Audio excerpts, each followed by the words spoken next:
मैं आपसे हाथ जोड़ के विनती करती हूँ कि प्लीज एक बार मेरिट्स पे हमारा केस सुन लिया जाए। हम कोई दरिंदे नहीं है, हम भी नॉर्मल परिवार हैं। सीबीआई ने भी जानबूझ के आई डोंट नो किस प्रेशर में आके सारे इंस्टीट्यूशंस, लेकिन सीबीआई ने प्रेशर में आके हम पे इनके कहने पे चार्जशीट लगाई। अगर एक भी सबूत है कि मेरे पिता ने उस लड़की की तरफ आंख उठा के भी देखा है तो आप मेरे फादर को फांसी दें। इतने अच्छे सबूत हैं और जब तक मैं जिंदा हूं तब तक तो वो कागज कोई नहीं मिटा सकता, वो फैक्ट्स कोई नहीं मिटा सकता। मैं बस इतना ही कहना चाहती हूँ कि अगर एक भी प्रूफ है कि मेरे पिता ने उनकी तरफ जो ये एलेज कर रही हैं आंख उठा के भी देखा है तो आप मेरे पिता को फांसी चढ़ा दीजिए। लेकिन प्लीज एक बार मेरे केस के जो सारे फैक्ट्स है वो तो लोगों के सामने आने दीजिए। हम बहुत ही मुश्किल से जुडिशरी के पास गए थे, हमारे अपील में हमने सारे फैक्ट्स फाइल किए हुए हैं। उन्होंने अपनी टाइमिंग 3 बार बदली है। पहले उन्होंने कहा दोपहर 2 बजे, फिर उन्होंने एक मीडिया स्टेटमेंट दिया, उन्होंने कहा नहीं 2 बजे नहीं हुआ, शाम को 6 बजे हुआ। ये उन्होंने ऐसे इसलिए किया क्योंकि ऑलरेडी एक फोटो है मेरे पिता की कि वो मम्मी के साथ एक इवेंट में मौजूद है 2 बजे। फिर फाइनली उन्होंने जब FIR लॉन्च की उसमें समय बदल दिया, 8 से 8:30 कर दिया। रिकॉर्ड पे है कि जो मेरे फादर की लोकेशन है, वो जो अलेज कर रही है जो जगह, उससे 17 किलोमीटर दूर मेरे फादर की लोकेशन है। वो खुद उस वक्त फोन पे बात कर रही हैं जिस वक्त उन्होंने ये टाइमिंग अलेज की है। तो इतने सारे सबूत होने, एम्स की रिपोर्ट है जो बता रही है कि वो 18 साल के ऊपर है और वो खुद को माइनर 15 साल की बच्ची बताती हैं। मैं बस ये आपके माध्यम से कहना चाहती हूँ कि मैं समझ रही हूँ कि आपकी भावना एक तरफ जुड़ी हुई है क्योंकि आपने ये सारे फैक्ट शायद कभी सुने नहीं है और ना किसी ने हमें नहीं अप्रोच किया कि आप अपना आपके फैक्ट्स क्या है। किसी ने उनसे कभी पूछा कि आप एक सबूत दिखा दीजिए कि आपकी तरफ कुलदीप सिंह सेंगर ने कभी आंख उठा के भी देखा। मैं कह रही हूँ अगर वो दिखा दे तो फांसी दे दे, लेकिन आप इस तरह का अनड्यू प्रेशर बना के, वो उन्होंने क्या किसी को पता है कि वो एक पॉलिटिकल पार्टी से एसोसिएटेड है। 2022 में उनकी मां ने विधानसभा का चुनाव लड़ा हुआ है उन्नाव से। ये सब चीजें वो नहीं बताएंगे क्योंकि वो सब चीजें उनके नैरेटिव को सूट नहीं करता। हम भी 2 बेटियां हैं, 8 साल से ड्यू प्रोसेस, मतलब हम कभी धरना देने नहीं बैठे, हम कुछ नहीं किया, हम ड्यू प्रोसेस पे विश्वास रख के, और आज भी हमें पूरा विश्वास है कि अंत में, क्योंकि हमारा केस इतना स्ट्रांग है, अंत में हमारी जीत होगी। लेकिन 8 साल हो गए। मैं आपसे हाथ जोड़ के विनती करती हूँ कि प्लीज एक बार मेरिट्स पे हमारा केस सुन लिया जाए। हम कोई दरिंदे नहीं है, हम भी नॉर्मल परिवार हैं। और वो हमें कुछ भी पावरफुल बोल ले या कुछ भी कह ले, असल बात तो यही है ना कि 8 साल से इतने सबूत होने के बावजूद वो जेल में बंद है क्योंकि एक बार आपने ऐसा झूठा इल्जाम उन पे लगा दिया। इस केस में इन्होंने स्टेटमेंट्स तो अपने बहुत सारे बदले ही हैं, जो कि आप अगर मुझसे कहेंगे तो मैं आपको डिटेल में प्रोवाइड कर दूंगी। इन्होंने समय 3 बार बदला है। पहले इन्होंने कहा कि दोपहर को 2 बजे कुलदीप सिंह सेंगर ने मेरे साथ रेप किया। उसके बाद इन्होंने कहा नहीं दोपहर के 2 नहीं बज रहे थे, शाम के 6 बज रहे थे। फिर इन्होंने चेंज किया, कहा नहीं ये नहीं हो रहा था, शाम के 8:30 बज रहे थे। जब सीबीआई ने मेरे फादर की लोकेशन निकाली तो उनकी लोकेशन 17 किलोमीटर दूर उनके उन्नाव ऑफिस की पाई गई। सीबीआई ने दूसरे केस में सीबीआई ने जानबूझ के हमें चार्जशीट किया और उसके बाद जब दूसरे केस में चार्जशीट लगाई तो हमें पता लगा कि हमने जब वो CDR देखे तो हमें पता लगा कि ये तो उस वक्त पे फोन पे बात कर रही थी। तो सीबीआई ने भी जानबूझ के आई डोंट नो किस प्रेशर में आके सारे इंस्टीट्यूशंस, लेकिन सीबीआई ने प्रेशर में आके हम पे इनके कहने पे चार्जशीट लगाई। मैं देखिए किसी पे इल्जाम नहीं लगा रही, मैं बस ये कह रही हूँ कि अभी भी ये सारे तथ्य हमारी अपील में मौजूद है। हमारे पास इनका एक रिकॉर्ड है। एक बार हमारी बात प्लीज सुन ली जाए क्योंकि हम भी बेटियां हैं, 8 साल से इधर उधर भटक रहे हैं। उनके साथ देने के लिए तो बहुत लोग हैं। हम अकेले ही कोर्ट जाते हैं, अगर वो हमें गाली देते हुए भी हमारे बगल से निकल जाती हैं तो उनके पास सिक्योरिटी है, हमारे पास मैडम सिक्योरिटी नहीं है। वो गाली भी देती है तो भी सब कहते हैं कि तुम्हें अपने पापा को निकालना है ना बेटा, तो सीधे देखती रहो, गाली खाती रहो, लेकिन तुम्हें जवाब नहीं देना है। हमने आज तक किसी को जवाब नहीं दिया, यही सोचते हुए क्योंकि हम प्रोसेस में कि हम हर चीज सही ढंग से करेंगे, हम किसी ऐसे वैसे लोगों के पास नहीं जाएंगे। तो कहीं ना कहीं इतने सबूत है इसमें कि हमें जीत मिलेगी।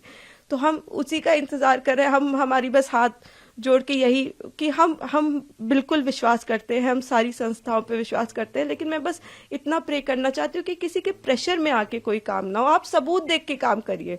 अगर सबूतों में हमारे जरा सा भी आपको गड़बड़ लगे तब आप ये काम करिए, लेकिन नहीं है। उनसे कहीं ना वो एक चीज सबूत दिखाए। वो बोलते हैं कि ट्रक वाला जो एक्सीडेंट बताते, कितनी मिस इन्फॉर्मेशन है कि 11 बार कि हो सकता है। IIT दिल्ली, CBI, NHRC सारी की एक्सपर्ट टीम बनाई गई थी, इसमें सबने पाया कि वो नेचुरल एक्सीडेंट था। मेरे फादर उस केस से डिस्चार्ज हो चुके हैं, लेकिन आप देखिए आपको कोई मीडिया चैनल नहीं बताएगा कि मेरे पिता उस केस से डिस्चार्ज हो गए थे, जिसमें वो कह रही हैं कि लोगों को मरवाया। आज भी आपने यही नैरेटिव बना रखा है कि लोगों को मरवाया। मतलब इतना झूठ, इतना मिस इन्फॉर्मेशन है वहां पे कि मैं बस रिक्वेस्ट करना चाहूंगी, प्लीज किसी तरह का मिस इन्फॉर्मेशन मत फैलाएं। आपके जैसे भी सवाल हो आप मुझसे पूछ लें। आप फादर की डेथ की बात करते हैं, मेरे पिता उस वक्त टाउन में ही नहीं थे, he was not even present in Unnao. ये भी एलिगेशंस लगाए गए हैं। जी, मैं इसीलिए मैं ट्विटर पे रोज मुझे रेपिस्ट की बेटी और जाने क्या क्या कहा जा रहा है, तो मैं जानती हूँ अगर हम अपने फैक्ट्स भी ट्वीट करते हैं या हम फैक्ट्स भी बताने की कोशिश करते हैं तो हमें बहुत अलग अलग नामों से बुलाया जाता है।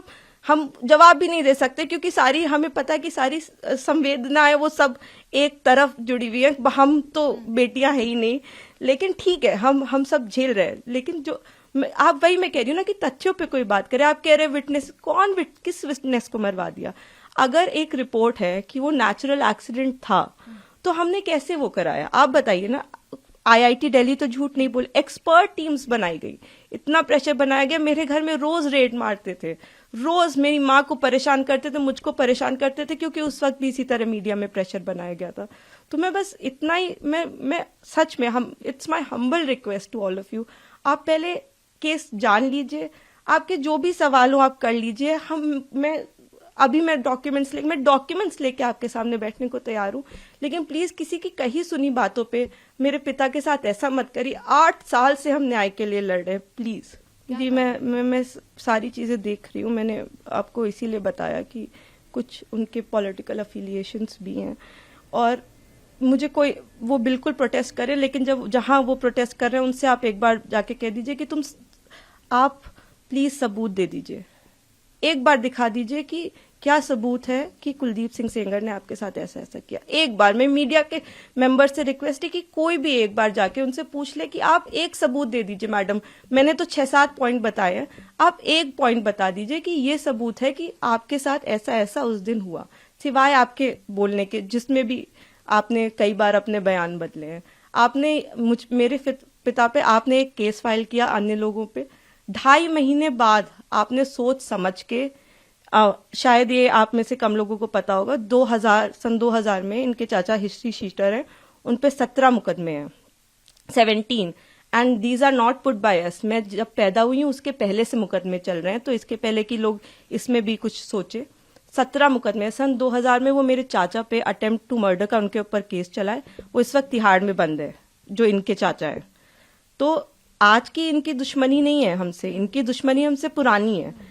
तो बहुत सारे कारण हैं। अगर आप कोई भी मुझसे सवाल पूछना चाहते हैं तो आप मुझसे डिटेल पूछे, मैं सारी सवालों का आपका जवाब। मैं बस चाहती हूँ कि आप फैक्ट्स पे बात करें। आप एक बार, मैं भावनाएं समझती हूँ सबकी, किसी को भी, मैं खुद एक बेटी हूँ, मुझे ये कहानी किसी बच्ची की सुनाई जाती तो मैं भी शायद ट्विटर पे गालियां ही लिख रही होती, लेकिन उस कहानी में कितना सच है ये जान लीजिए कि दूसरी तरफ भी हैं बेटियां, दूसरी तरफ भी लोग हैं। जिस इंसान को आप इतना बुरा समझ रहे हैं वो नहीं है, वो 2 बच्चियों के, और मैं इसलिए नहीं कह रही कि आप आर्ग्यूमेंट्स वो लेके आए, लेकिन वो भी इंसान, क्या उन्होंने देखा भी आंख से? आप एक प्रूफ दे दीजिए और आप मेरे पिता को फांसी पे चढ़ा दीजिए। मैं कह रही हूं, अगर एक भी सबूत है कि मेरे पिता ने उस लड़की की तरफ आंख उठा के भी देखा है तो आप मेरे फादर को फांसी दें। लेकिन अगर वो सबूत नहीं है तो हमें पूरा हक है कि हमारे भी सबूत सुने जाएं। प्लीज हमें वो मौका दीजिए। बिल्कुल, आपने शायद डिटेल्ड ऑर्डर देखा होगा, उसमें आप मेरे जो सीनियर एडवोकेट रहे, उन्होंने, मिस्टर एन हरिहरन जी, उन्होंने सारे पॉइंट्स पे आर्ग्यू किया था। उन्होंने आर्ग्यू किया था कि ये माइनर नहीं थी, एम्स की रिपोर्ट है। उन्होंने आर्ग्यू किया था कि 3 अलग अलग इन्होंने टाइम बताए। उन्होंने आर्ग्यू किया था कि हमारे पिता की CDR लोकेशन 17 किलोमीटर दूर की। उन्होंने आर्ग्यूमेंट किया था कि ये फोन पे है। ऐसा नहीं है कि कोर्ट के सामने हमने जाके कह दिया हम पब्लिक सर्वेंट नहीं है और कोर्ट ने कहा कि आप रिहा हो जाइए। हमने सारा पूरी चीज कोर्ट के सामने प्रस्तुत की और हर चीज लीगली हुई है। मैं कह रही हूँ कि जो लोग ऑर्डर का ऑपरेटिव, आप पूरा ऑर्डर पढ़िए ना कि क्या हमारी तरफ से सिर्फ एक ही आर्ग्यूमेंट किया गया है। हमने पूरी चीज, हमने 5 पॉइंट अपने कोर्ट के सामने रखे हैं। तो आप लोग बेहतर समझते हैं कि वेकेशंस में, और आपने मुझे ऑलरेडी बताया ही, लेकिन हमें जुडिशरी पे पूरा विश्वास है। हम 8 साल से इसी विश्वास पे जिंदा हैं क्योंकि हमें जुडिशरी पे विश्वास है, हमें इस प्रोसेस पे विश्वास है कि एक ना एक दिन इतने अच्छे सबूत हैं, और जब तक मैं जिंदा हूं तब तक तो वो कागज कोई नहीं मिटा सकता, वो फैक्ट्स कोई नहीं मिटा सकता।